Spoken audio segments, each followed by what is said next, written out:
Well, Alasdair, we don't lose every week, but we are very close, right? It's appropriate to start a podcast. Uh, yeah, pretty tricky start to the season.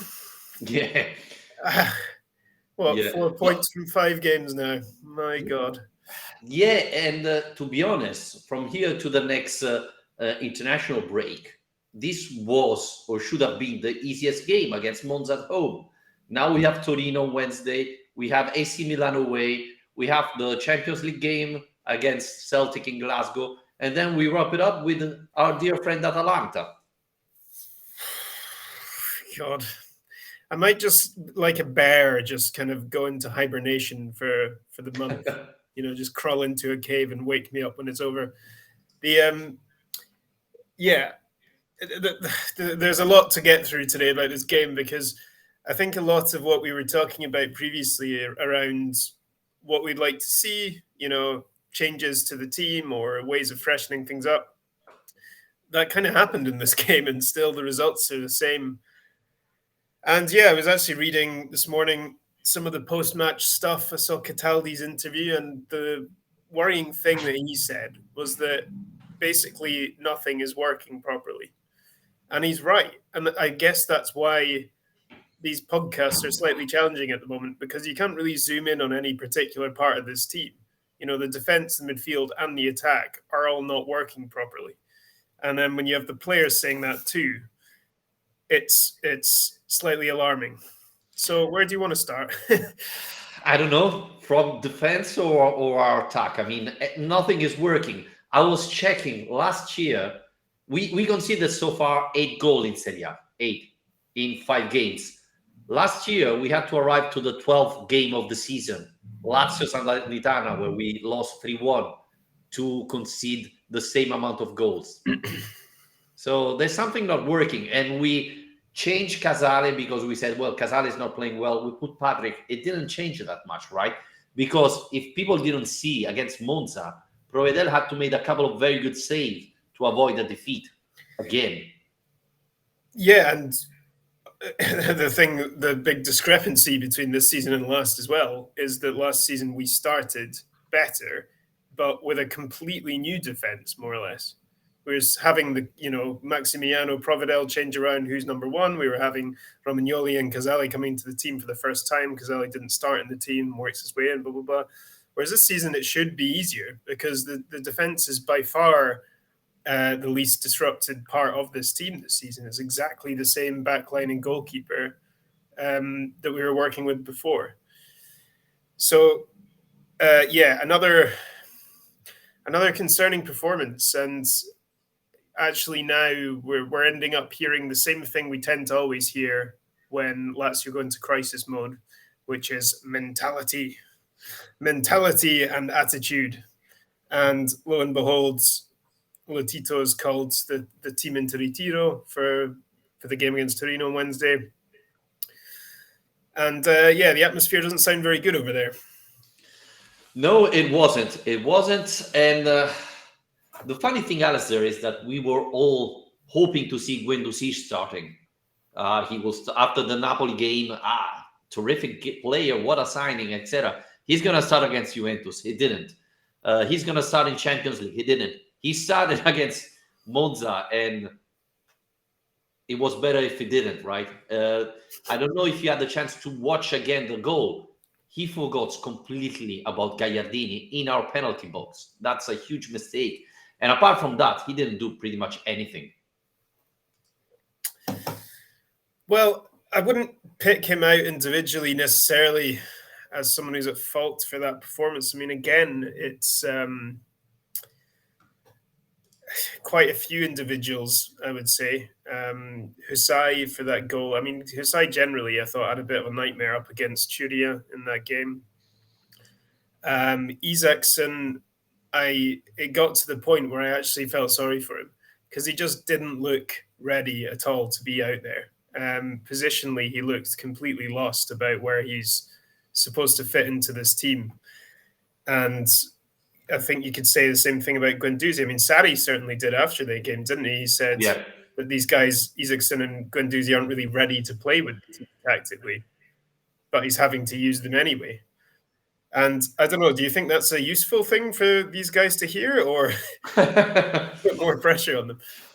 Well, I don't know what Carsten thought about Isaac's performance, but yeah, to be honest, Alasdair, I agree with the starting 11 we saw. Finally, Isaacsen starting. We said it, right? Felipe Anderson is not playing really well at this moment. So let's give a start to Isaacsen. Even when Ducey, we were all saying, I mean, he deserved to start once, and he did. But they didn't play very well, right? And yes, Isaacsen looks, and he played already a couple of minutes so far, and every time he came in, it looks like he had nothing to do with the rest of the team. I don't know if he's training with the team or with something else, but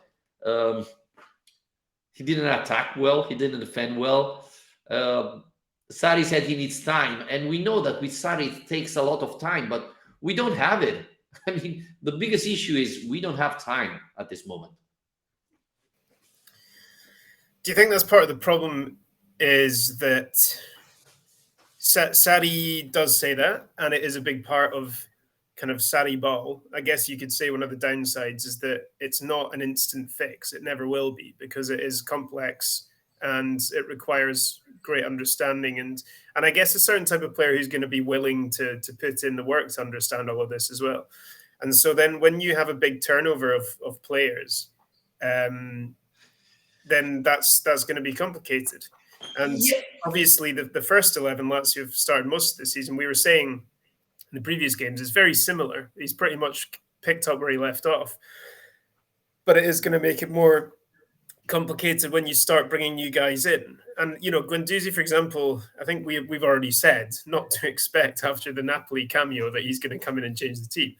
But the problem is that where you see fans kind of like jumping around the new signings now, and Castellanos is now the new guy who everyone is seeing as like the second coming of Christ. Like once he arrives on the pitch, everything will be fine. And I think that's very unlikely to be true.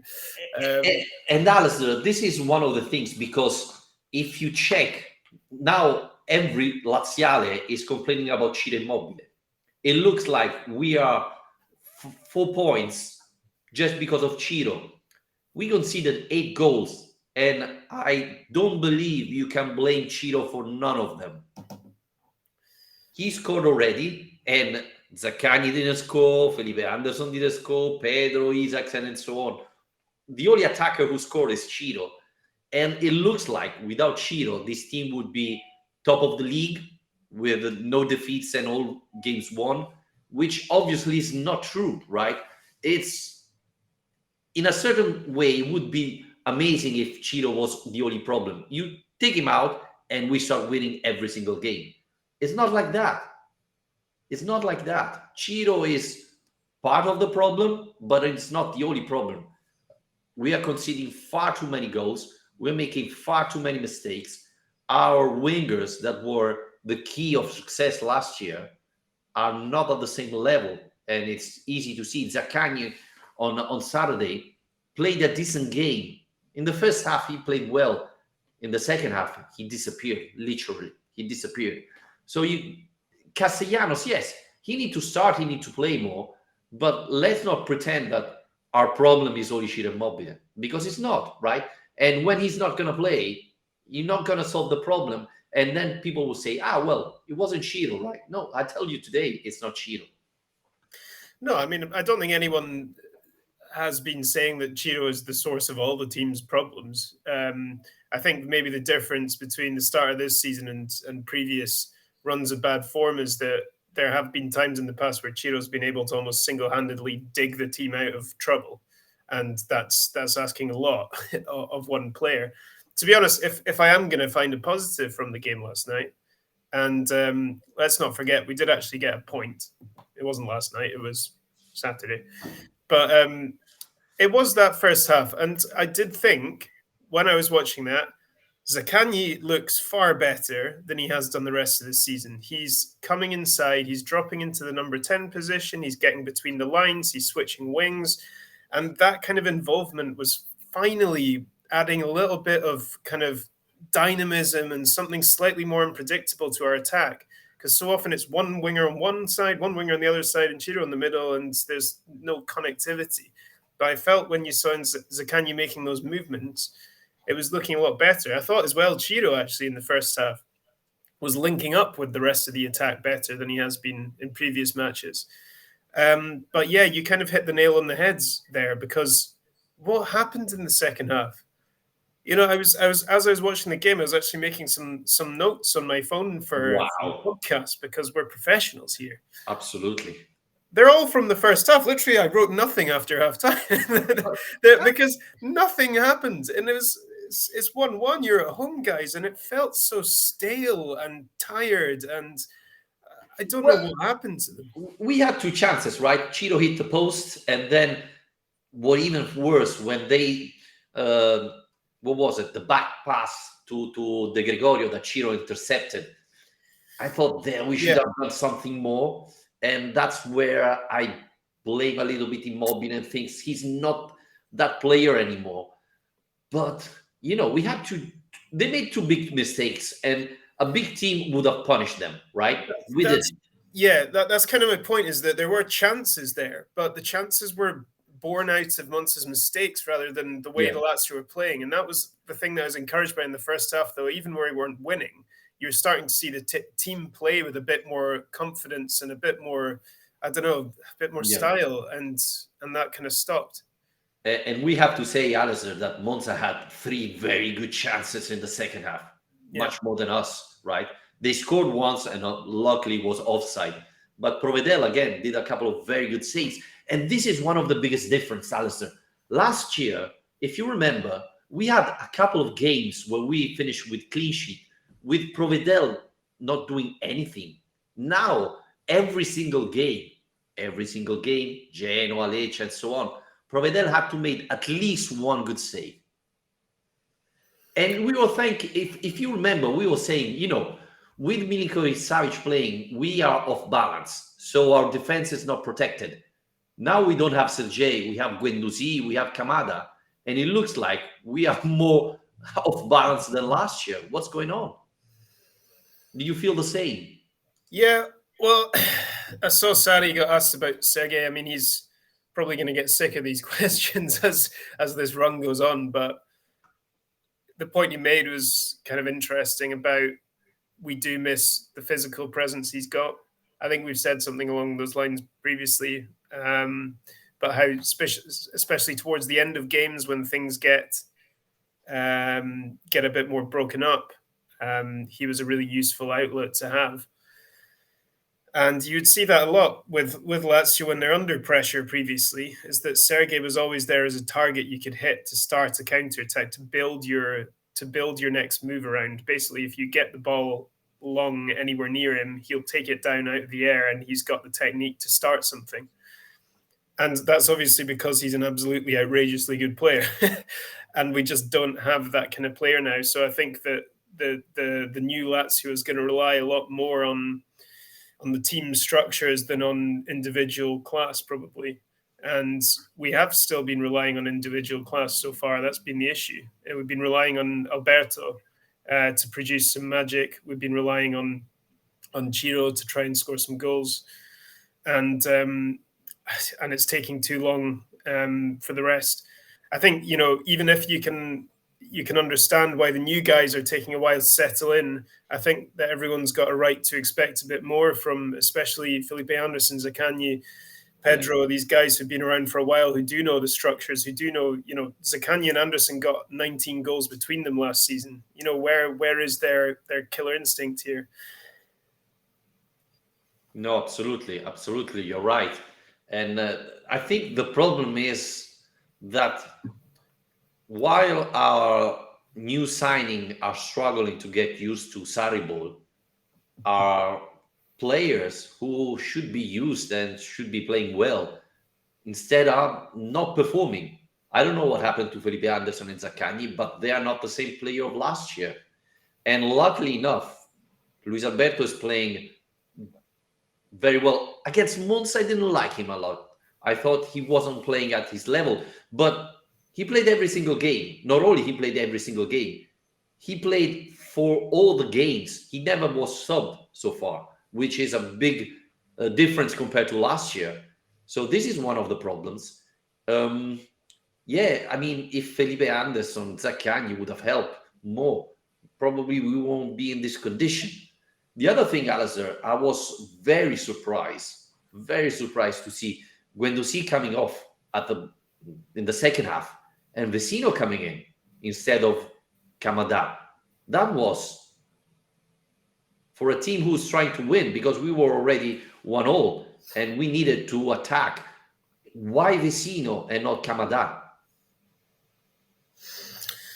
Yeah, well, having heard Sarri talking about that missing physicality thing, I can only imagine it's along those lines. And that's something I will hope in the future, at least, that Guendouzi will be able to offer a bit of. But yeah, Vecino, by now, I think we kind of thought he had made that move from Mezzala to Regista. But now with the Ravella arriving, obviously there's more competition for that spot. So perhaps he's trying to see what he can give in different roles. I don't know. It's quite a big squad now. We've said before the midfield before this season has always been nailed on, and this is something very new. And let's not forget as well that it's not just something that's very new to Maurizio Sarri. It's something that's very new to even the longest serving members of this squad, because although the formation changed after Inzaghi left from 3-5-2 to 4-3-3, there were still always three players in the center of the pitch both times. And generally, those three were Alberto and Milinkovic, with either Lucas or Cataldi between them. And so this has been a long, long time that it's been very obvious what to expect from the midfielders, who the midfielders are going to be. And now, I don't know, it'd be interesting to know how many combinations we've had already in these 5 games in midfield, but quite a lot. And the balance is still not there. Well, I think the biggest difference is going to be that this year we're going to rotate much more, right? Having the options. And I believe next Wednesday, because we are playing 2 days against Torino, I think we're going to rotate again. I mean, don't believe Guendouzi is going to start. I think Kamada is going to go back to his starting role. I wonder if Castellanos is going to start. Maybe it should be his match, right? Torino is very physical, so Castellanos could be performing better than Ciro, even though you are 1-0 against Monza at home and you make 5 substitutions and you don't bring your second striker in. Ciro Immobile finished the game, Castellanos didn't come in. Again, surprising choices, or is something that you were thinking about that really makes sense to you? What, to keep Ciro on the whole game? And not bringing Castellanos in? Yeah, I mean, like I said before, I don't think Ciro had a terrible game at all. Probably one of his better ones this season. But yeah, I think perhaps it's a tricky one, isn't it? Because it's not like the risk rewards balance is a bit different. When it's 1-1 at home, obviously it's not the result people are looking for, and clearly it's come during this run of bad form where everyone's desperate for a win. But you can't be too reckless to change your formation to go to a 4-2-4 or something like that and risk the counter attack against a team, like you said, who have been creating chances against you. So I wasn't too surprised. I do think, like I said before, we don't really know what to expect from him, and he's already kind of getting a bit too much pressure put on his shoulders. But then again, he is a 15 million euro signing. There should be a degree of expectation about what he should be able to offer. And yeah, I don't know. It's going to happen sooner or later. But the thing I do wonder now is, having seen Isaacson's performance, Guendouzi's performance, and hearing Sarri say they're not ready, but I have to use them anyway. Well, if he's deciding to use them despite not thinking they're ready, and he's deciding not to use Castellanos, what does that tell us about how ready Castellanos is? And you But don't want to throw him in and let him have an absolute stinker because he's not ready. I mean, I think they need to, like you say, for fitness and rotation and all the rest of it. But I do wonder if that's a part of his thinking here. But Castellano is the first signing we made this summer. So he had more days, I think at least a couple of weeks before of training. He went to our own, so let's not forget about that. So if there's one player ready, it should be Castellanos. Instead, it looks to me that the only player ready is Kamada. And we didn't talk about this, but I thought Kamada's performance was good, even though he just arrived. And maybe this is the difference of signing a player who is 27, is a real professional, or a made player who's ready. And instead of signing, a youngster like Isaacson is 21, Guendouzi, even if doesn't look like he's still 24. So maybe that's the difference, right? Or not? So I think definitely in Isaacson's case, I don't think so much with Guendouzi because he's already been around. He's played in the Premier League. He's played Ligue 1. He's played international football. But with Isaacson, yeah, that will require patience. And I do feel a bit sorry for him. He's not learning the language yet. Obviously, he's come out of Denmark and he's playing in a completely new league. There was a moment in the game yesterday when Alberto made a pass into the box, but he was running behind the defender instead of in front of the defender. And you just see Alberto immediately kind of screaming and shouting at him of where he should have been making the run. And so, I think he will take a bit of time to learn what Alberto's going to do. How we've become so used to having these players together who have this great connectivity and understanding and almost telepathic understanding of what they're all going to do. But that does take obviously a bit of time. I mean, the answer is sitting right in front of us. We did manage to bring in Luigi Sepe. So Sepe in goal, Providel up. Let's mix it up a bit. Yeah, I was surprised we didn't see Provedel again on Saturday. I thought if we had a corner kick, he would have maybe go in the penalty box and decide the game again. We didn't have the chance. We didn't have that many corner kicks on Saturday, which was surprising, seeing how many Lazio get and how useless they are for us, unfortunately. Yeah. It's true. Again, I think we had a chance in the first half. Romagnoli with a header, he put it wide on a corner kick, and that pretty much was it for us on corner kicks. We talked about it already, Alasdair, but Pedro is out of shape. Again, he came in and was pretty much invisible again. Yeah, I mean, it's been concerning in the aftermath of this game to read about, and it's always hard to know how much this is true or rumor or whatever, but reading about the number of players who aren't very happy right now, and Pedro's name has come up in those kind of stories. Lazzari, who's obviously not playing nearly as much, Basic. There's quite a few players who've got used to playing quite a lot of football who now aren't. And yeah, I think we need this to be a team effort. We need everyone to be making the most of the minutes they get, basically. But it's a challenge because it's been a small squad for so long, and now there's no opportunity to I guess rotate in the way we used to, which was Coppa Italia, Europa League group games, and obviously usually to fairly disastrous consequences.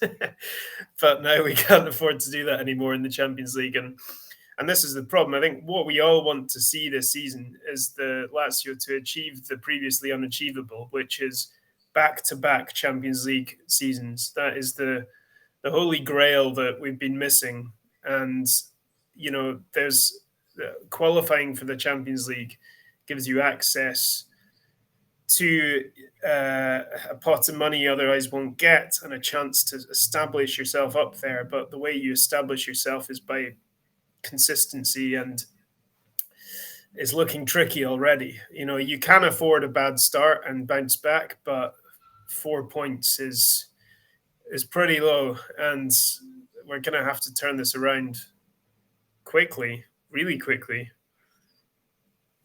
And it's not easy because, as we mentioned, Wednesday is Torino, then there's AC Milan away, then there's the Champions League, and then we finish with Atalanta, Lazio Atalanta. I mean, these next 3 games are really complicated. Against Torino, I think the last time we win at home was 2017 or 2019. Against AC Milan in the last 32 years, we won just twice away. And Atalanta is a very difficult team. We struggle to beat Atalanta. So we need to make points. We need to win a couple of these games. It looks to me, especially if we play like we played against Monza, that is going to be really, really, really hard to imagine Lazio winning one of these games. Yeah, but do you not think this team is so weird that you're almost more worried about Torino than you are about Milan or Atalanta? Because it beat all the big teams last season. Obviously, the only 3 points we got this year was away to Napoli. Played well against Atletico Madrid and could have got more than a point. Played okay against Juve.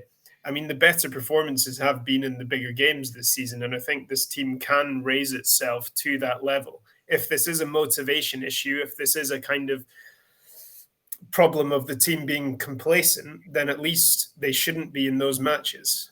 They shouldn't be on Wednesday either, because there's a lot of pressure is closing in on that team now, I think, after that result. Can you tell me a bit about what it was like in the stadium? I mean, there were reports of the team being whistled and booed by their own fans at the end, and how were people responding to it? Well, it was bizarre because obviously the Curva Nord called the players under the Curva, and at the beginning there was chants against the players. Vogliamo 11 leoni, we need 11 lions, etc. Then Ciro came close, and then they started to chant, Forza Lazio, and to encourage the players. I think that was positive because, now we need to stick all together. It's difficult if we start fighting each other, and this is why I'm a little bit concerned about these rumors about players not happy, like Lazzari, Basic, and so on, not happy.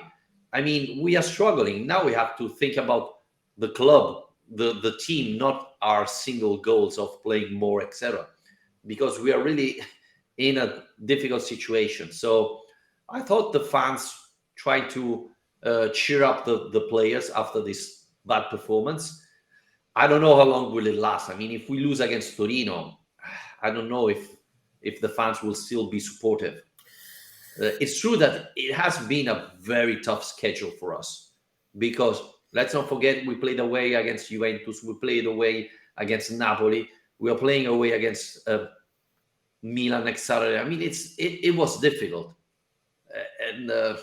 so it wasn't easy. We had, and we mentioned about it a lot of time, new signing coming very late this summer, and this obviously didn't help. So I think there are a lot of circumstances, but we need to see a better performance from the players. And I don't know. I'm concerned about the performance of, more than the new signing, about the old players of our stuff that are not competing.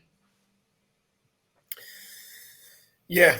I think just a word on Torino as well is that was one of the few teams last season that we couldn't beat. Juric is a good coach. That team, I think previously the main issue with Torino was that they didn't really have a good goal scorer. And now they brought in Duvan Zapata. So I think that is going to be a team that does pretty well this season. Obviously, they got the draw against Roma last night. Zapata scored. They're coming in. I think they've only lost once this season to Milan. It's going to be difficult. I have a bad feeling about this, as they say. Yeah. But yeah, it's still a game, that Lazio should be looking at 3 points, really. And to make it worse, Alice, the rumors are that Zaccagni, Patrick, and Romagnoli could be missing this game because they're not fit. They came off last game against Monza with some muscle problems, and rumors of today is that they could miss the game. So, Zaccagni was improving, and if Zaccagni is off, I think Pedro will start, and Pedro didn't convince me. But in particular, if Patrick and Romagnoli both won't be able to play, we're going to play against Torino with Casale and Gila as our central defenders. That's more work. I mean, You're trying to get me to make the point I've made every podcast this season, haven't you? bring back Bastos. No, just the lack of centre back depth. It is a problem, and I think especially once you take Romagnoli out, it's a problem. Yeah. So, well, we'll see. I think Patrick's done okay the last couple of games. Well, he's been in. He is reliable now. I mean, that is the amazing thing. Still, I mean, I know he's been reliable for a couple of years now, but still, it's considering what he was like when he first arrived. It takes a bit of getting used to still. Yeah, but okay. I mean, we'll see how that goes. I think that it's going to be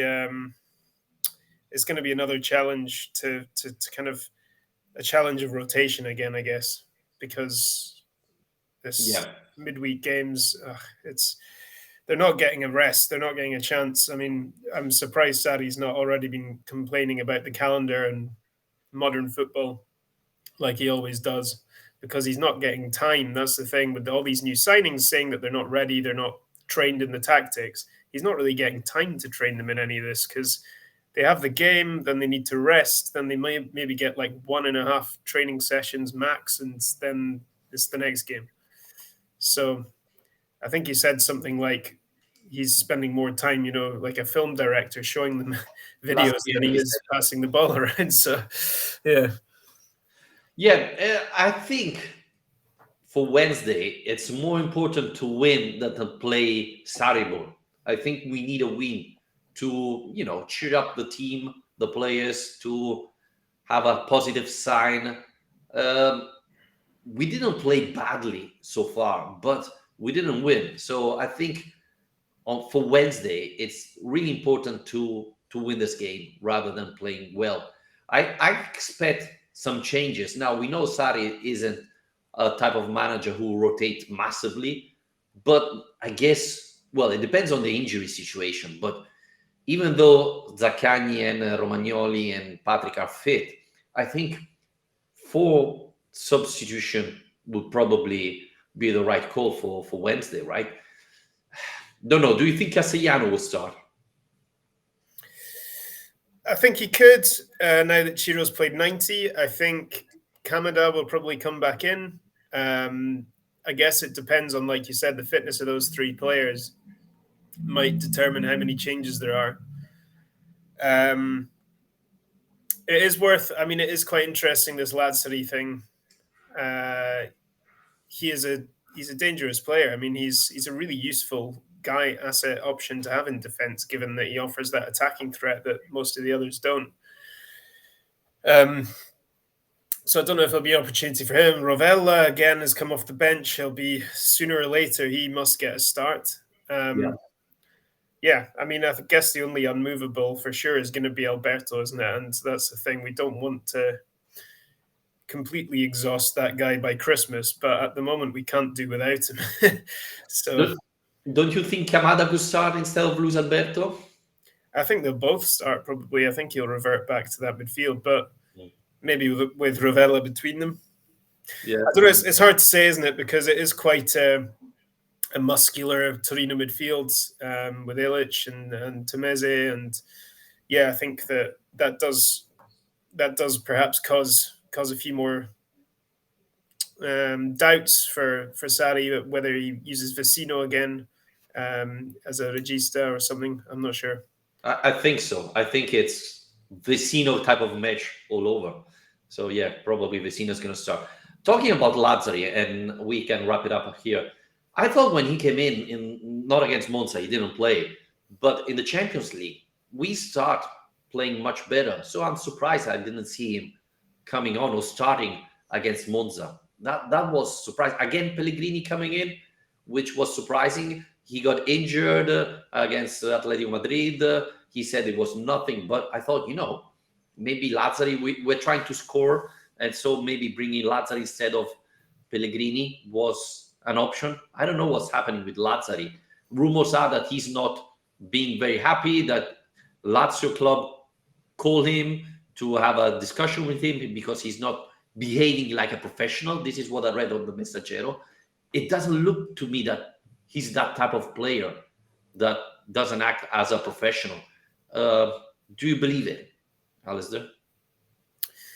I don't know. Yeah, it's hard to say. I mean, it does surprise me as well. He doesn't come across like a particularly difficult character, but who knows what's happening behind the scenes? I've got no insight to that. I mean, surprising. Yeah.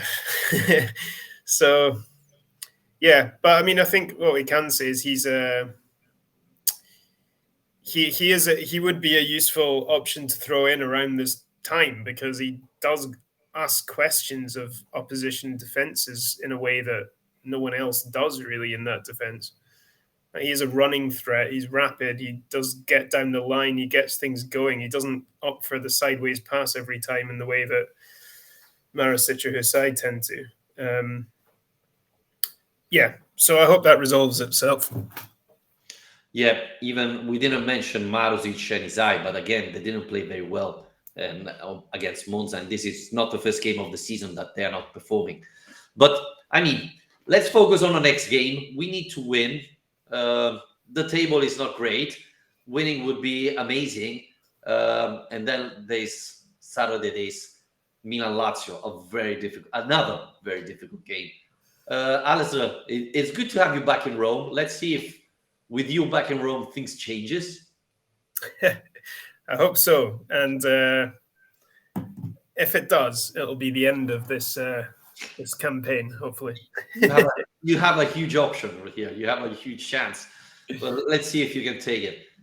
Thanks everybody for listening. Thanks everybody for watching our podcast. Remember to rate and review our podcast wherever you're listening it, so that we can reach more viewers. And talking about viewers, I mentioned it last time.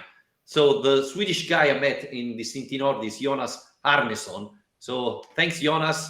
Was a pleasure to meet you, and hope to see you again at the stadium. To all the rest, take care, and we'll be back after Lazio Torino. Take care. Cheers.